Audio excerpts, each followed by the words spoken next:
Alright, here is something a bit more of my forte. It's a seasonal time trial, doesn't involve any drifting. So I originally tried this particular time trial with a stock car, but this time trial is, I think the leading guys are just very close. Basically the time you need to gold this is only, I think, like 2 maybe 3 seconds of number 1 leaderboard spot, and that means that you can't really gold it in a stock car, because obviously the top guy has his own setup, the best setup probably, and setup makes a huge difference. So yeah, I took some setup of GT Planet, and I didn't do a preset set. I basically put up the adjustments for like the suspension, stuff like that. I didn't really, the gearing here is all wrong and stuff like that, but this was enough to gold it. And I'm starting here a bit before our best lap begins. We already golded it, but I felt I could do better, could post a better lap. So here is the entry. Entry is important because obviously when you do circuit like that, it's closed circuit. So the previous lap counts. Previous lap, because you know you carry on your speed from one lap into another lap. That's also one on why on time trials like that, first lap you post is rarely your best. So anyway, here is the entry. Yeah. Here is the entry to the first corner, or last corner, oh whatever. Let's go. Oops, wrong window. Yeah, again, you want a bit rotation, but you want to hold it. It's very hard, you know, like this. The setup in general, this GSX, Suzuki GSX, is very slippery car, so it's hard. So you need to be very careful. There is a lot of wheel motion going on when you're doing this. But yeah, you're sort of rotating, but not rotating too much. Let's look at it again. Let's read about explanations instead. So you like brake a little bit, right? But then you brake. Like in some cars you trail brake into this corner, right? But I feel like in this one, because of how slippery it is, you can't. So you sort of like brake in, and then you have let go. You get also more grip freedom.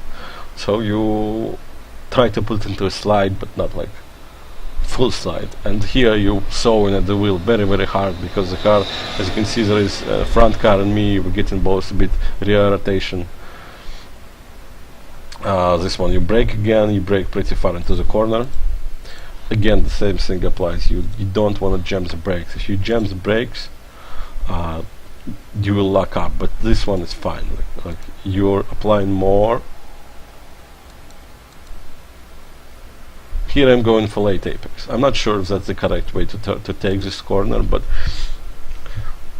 I feel like it is in this car. I didn't watch the ghost of the number 1 guy, so I'm not entirely sure, but I feel that because this car is so slippery, you're gonna lose more speed. Like if you take a tighter corner, a car that's so rear happy, you will struggle. Like the shallower the corner, the more power you can put down.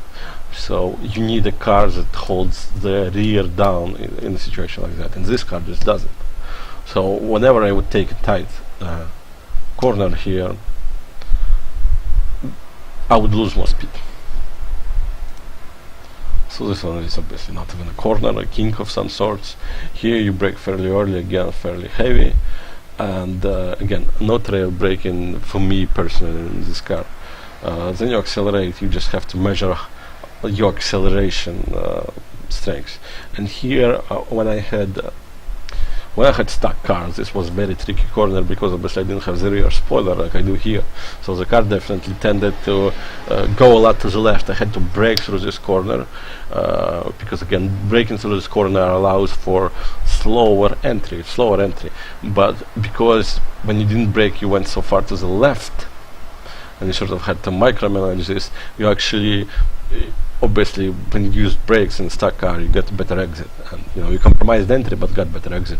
Here you can just lift off, oversteer, and you know you modulate your throttle through the corner. You can go really flat out here, but yeah, losing a bit time here, but that's fine. Yeah, I lost time here, so obviously you can take this corner better, but this is what I really wanted to improve on. So yeah, basically here you can take this corner, get tighter, and get more acceleration going on. So that's why I was no, because maybe my rear stepped out. Anyway, so this is really the part that I fucked up on the previous lap and I wanted to improve on. Basically brake earlier and get tight again, a bit of a late apex here, and just throttle out again. Most important thing is this car isn't really braking. As you can see, I'm braking a lot heavier than I did in some other cars, but it's acceleration, because the car is so tail happy. You really need to feather your throttle when accelerating so you don't overpower the grip. Again here, late braking, heavy late braking, then you I went too wide here. This also could be improved, I feel. I went a bit wide and a bit tail happy, so you know, like I struggled with my tail all the way through. But still, I passed an improved time, and I think it's good for 3000th place or something like that. Let's see it come up here. Should come up here. Should come up here. No, it doesn't come up here. Let's see if we can see what place it actually. Oh. I don't know. I don't know what place it was good for. But yeah, thanks for watching, and I found that it was a bit of a poor explanation, but I tried. Bye bye.